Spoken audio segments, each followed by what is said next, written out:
Olá, olá pessoal, sejam bem-vindos de volta para mais um vídeo aqui no canal, mais um vídeo da nossa série Explicando a NFL, e hoje a gente vai falar das faltas mais comuns no futebol americano. Se você tá curtindo essa série e tá aprendendo alguma coisa sobre esse esporte maravilhoso, já deixa o seu like, já se inscreve no canal, compartilha isso aqui com essa série com todo mundo que você acha que pode gostar do esporte, mas não tem tanta paciência assim para aprender. Me segue também em todas essas redes sociais, principalmente no Twitch, onde eu tô fazendo muita live de Madden todos os dias, menos no domingo. Segue lá e ativa as notificações também pra você saber quando eu entrar em live. Então, vamos falar dessas faltas. Tem algumas coisas pra cobrir. Já senta aí, se aconchega no sofá e vambora. A primeira falta que a gente vai falar é a delay of game, atraso do jogo. Delay of game acontece quando o time que tá no ataque estoura o tempo da jogada. Todo time tem um tempo antes de começar a próxima jogada, que na NFL são 40 segundos. Então, a partir do momento que uma jogada acaba até a outra jogada começar, eles têm 40 segundos se não for chamado um tempo morto, né? Se não tiver uma lesão, alguma coisa desse tipo. Entre jogadas, eles têm 40 segundos. Se eles não cumprirem com começar a próxima jogada dentro desses 40 segundos, eles tomam uma punição chamada de delay of game, que são 5 jardas e fica na mesma descida. Ou seja, se é primeira para 10 e eles não conseguem começar a jogada antes dos 40 segundos, vira primeira para 15. A próxima se chama encroachment. E eu já vou explicar 3 diferentes aqui. Encroachment,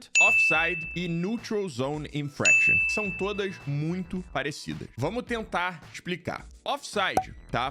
Você já viu na linha aí, se a edição puder mostrar, a linha azul, preta, a linha de scrimmage que eu já expliquei, que é onde começa a jogada. Offside é quando um jogador da defesa ou do ataque, só que é muito mais comum na defesa, começa a jogada além da linha, ou seja, ele já cruzou a linha e aí ele tá ali paradão e a jogada começa. Isso é um offside, quando tem a jogada, tá bom? Isso é importante, tipo, ele cruza a linha e aí existe uma jogada. Por que é importante? Porque a jogada não para, então o ataque tem uma jogada de graça. Pode tentar um passe em profundidade, porque se a bola for interceptada vai ser falta de qualquer maneira. Existe a jogada. Depois a gente tem neutral zone infraction. Neutral zone infraction é quando o jogador de defesa também passa da linha de scrimmage, mas isso faz com que um jogador do ataque, provavelmente da linha ofensiva, né, mais, tipo, normalmente da linha ofensiva, pule. Então, tipo, o jogador antes da bola, né, antes do snap acontecer, o jogador da linha defensiva passa da linha de scrimmage e isso faz com que o jogador da linha ofensiva pule. Isso chama neutral zone infraction porque o jogador da linha ofensiva começou a jogada por causa do jogador da linha defensiva. E aí, encroachment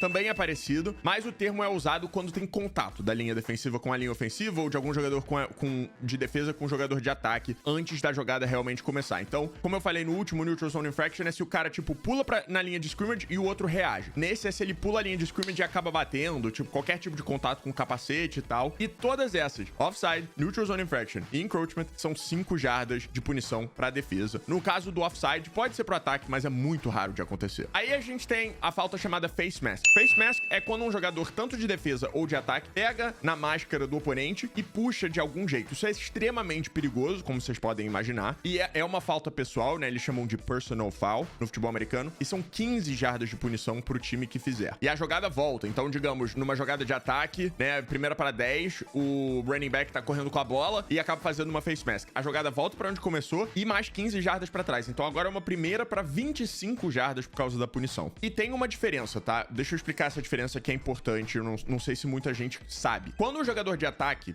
principalmente, quando o jogador de ataque tá com a bola e ele toca na face mask, eu não sei se eu tenho espaço bastante, ele toca na face mask do cara, tipo, ele empurra a face mask do cara, não tem problema. Isso é considerado stiff arm, né? Que é aquele braço duro para você tentar tirar o cara da sua frente. Isso não é perigoso, você tá dando meio que um empurrão, só que tá sendo na cara do cara. O problema é quando ele segura e puxa de algum jeito, entendeu? Você não pode botar o dedo dentro da face mask. Se você estiver só empurrando, não tem problema, não é falta. Aí a gente tem o tão conhecido false start. O false start é o começo falso, digamos assim, pra traduzir literalmente. É quando os jogadores já estão preparados pra jogar, pra começar a jogada, e algum jogador do ataque se mexe antes da bola. Todo jogador tem que se mexer depois da bola, a não ser que seja um motion ou alguma coisa assim, que a gente já vai explicar lá pra frente. Mas, por exemplo, se um jogador de linha ofensiva começa a bloquear antes da bola sair, é falta. Se um wide receiver começa a correr a rota dele antes da bola sair, é falta. E a jogada para. Não existe jogada. Aí a gente tem holding, né? Segurada. Tem do ataque e da defesa. A segurada do ataque funciona da seguinte maneira. Você, no futebol americano, pode bloquear alguém enquanto essa pessoa estiver na sua frente. A partir do momento que que ela ganha de você, você não pode mais segurar, você tem que deixar ela ir embora. Então, senão seria muito fácil, certo? Você segura na camisa e não solta nunca, não tem, tipo, um quarterback nunca vai ser sacado na história dos quarterbacks. Então você,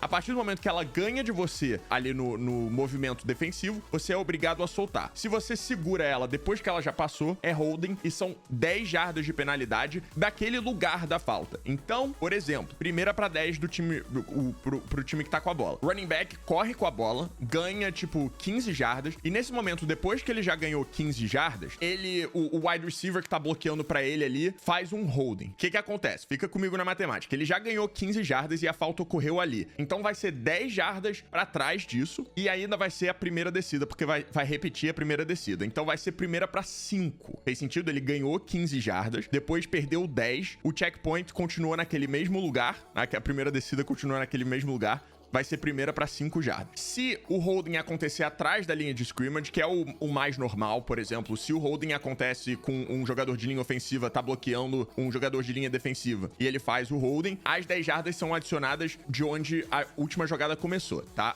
A jogada só é spot foul, só é de onde ocorreu, se ela for além da linha de scrimmage. Se ela for atrás, as 10 jardas são só postas a mais do que já tinha. Ou seja, numa primeira para 10, o quarterback vai fazer um passe e durante, né, a proteção do quarterback, tem um holding, vira primeira pra 20. Esse é o holding ofensivo. O holding defensivo é o seguinte: durante uma jogada na NFL, os jogadores de defesa podem fazer contato com os jogadores de ataque, podem empurrar, pode puxar não, mas pode empurrar, pode fazer algum tipo de contato durante a primeira jarda entre a linha de scrimmage e a primeira jarda depois disso. Depois disso, eles não podem mais empurrar, não podem puxar, não podem fazer nada. Se por acaso ocorrer algum tipo de segurada, né, durante ou além dessa primeira jarda aí, além dessa uma jarda além da linha de scrimmage, isso causa um holding. Essa penalidade no caso da defesa são só 5 jardas, mas você ganha uma primeira descida automaticamente. Pro holding ocorrer, essa interferência do jogador defensivo com o jogador ofensivo tem que ser causada antes do passe sair da mão do quarterback. Se for depois, a gente já vai falar disso, é uma outra falta. Mas se nessa segurada acontecer, por exemplo, o wide receiver tá correndo e ele faz um corte bizarro que deixa o cornerback, né, o defensor, totalmente perdido e aí o defensor tem que segurar. Se a bola ainda não saiu da mão do quarterback, isso são 5 jardas e uma primeira descida automática. Então, digamos, quarta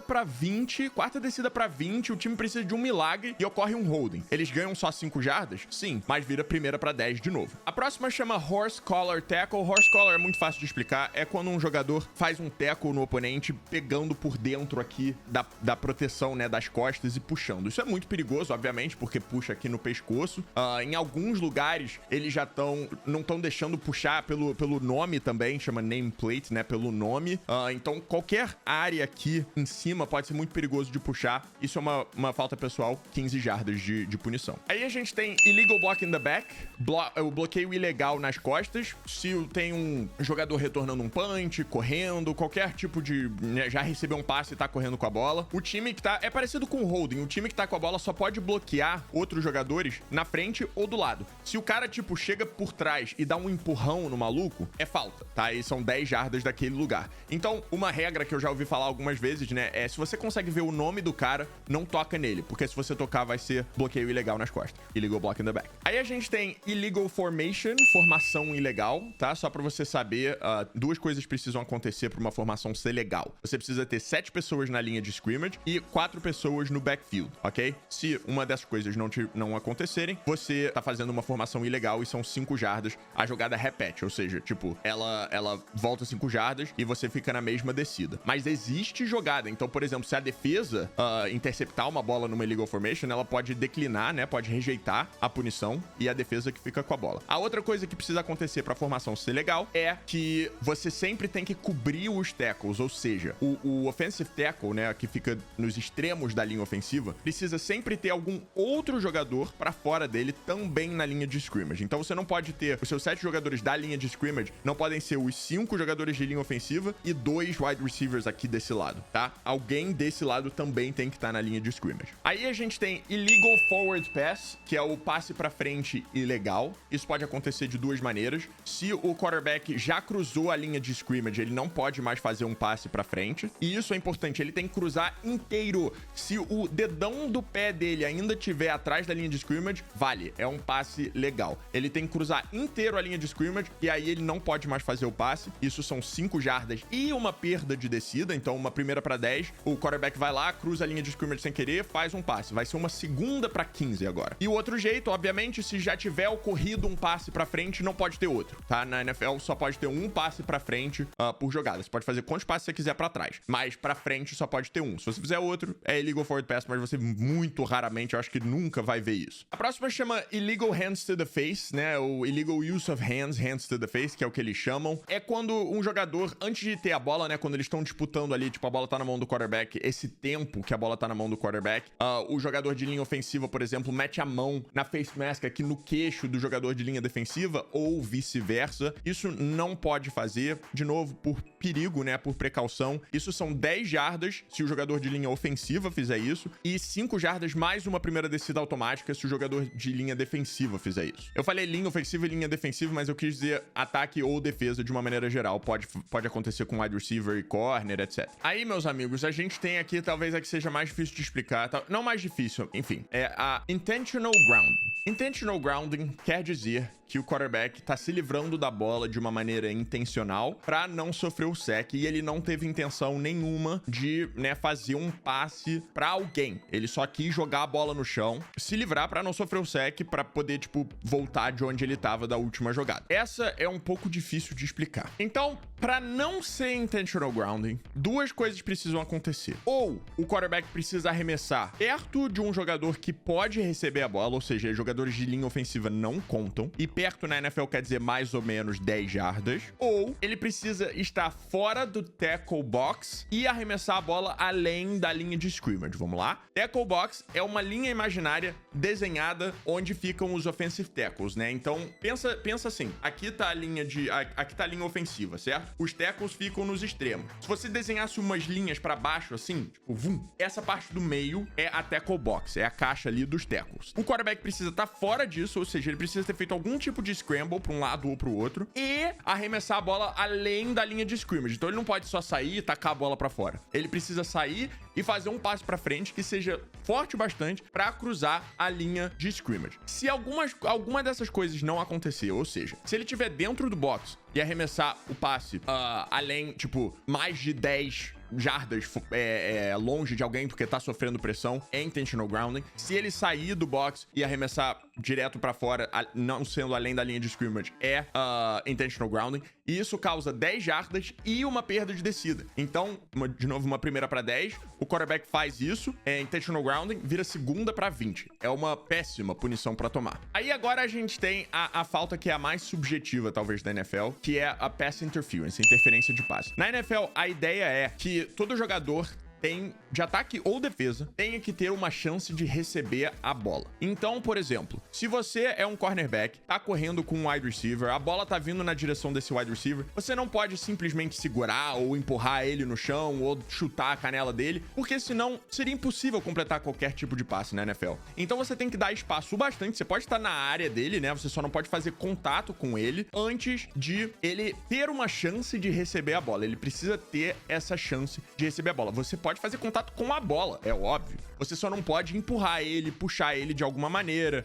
impedir ele de ter uma chance de receber a bola. Eu acho que chance é o maior termo aqui. Mas é óbvio, você pode interferir com a bola. Uma coisa que os árbitros da NFL hoje em dia vão sempre olhar quando estiverem pensando se vai ser pass interference ou não, é se o jogador de defesa olhou pra bola. Porque se o jogador de defesa só tá olhando pro jogador de ataque, quer dizer que ele não tem intenção nenhuma de bater na bola, certo? Então, um cornerback, se ele tá correndo com o wide receiver, só dele olhar e tentar fazer alguma coisa com a bola, já vai salvar muito a pele dele. Se ele ficar só olhando pro wide receiver, tô aqui, tô olhando, e aí ele tenta interferir de algum jeito, acaba batendo no wide receiver sem olhar pra bola, provavelmente vão chamar pass interference. E a mesma coisa acontece do outro lado. Se um quarterback lançou a bola muito, muito mal e tá com certeza indo pra um defensor, tá? E vai ser uma interceptação, um wide receiver não pode chegar lá e simplesmente, tipo, empurrar ele ou tirar ele da jogada pra ele não fazer a interceptação. Isso seriam 10 jardas. Se o pass interference for defensivo, ou seja, o primeiro caso que eu falei, a bola é posta ali. É uma primeira descida daquele ponto. Então é muita jarda, às vezes pode ser 50 jardas de punição. A bola é posta naquele ponto onde ocorreu a interferência de passe. Se for o ataque que fez o pass interference, é menos 10 jardas pro ataque. Então era uma primeira pra 10, vira uma primeira pra 20. Bom, esse vídeo já ficou muito mais longo do que eu esperava. Eu sempre esqueço quanta falta tem a NFL. Mas se você tem alguma dúvida, deixa aí embaixo. São muitas regras, né? A NFL tem muitas regras e eu fico mais feliz em responder. Então, se você tem alguma dúvida sobre algumas faltas que eu falei aqui, pode deixar aí embaixo. Eu não falei de todas as faltas que existem, mas como a minha ideia aqui com essa série explicando o NFL é fazer vocês poderem assistir um jogo e entenderem tudo, a maioria, pelo menos, eu resolvi deixar só as mais importantes. As outras são muito mais raras e quando acontecem na TV, provavelmente o narrador ou o comentarista vão explicar por que ela aconteceu, já que ela não acontece tanto. É isso por hoje. Se vocês curtiram esse vídeo, deixa esse like aí, vai me ajudar bastante, tá? Se inscreve e compartilha também. Eu espero vocês no próximo. Grande abraço e até lá. Valeu!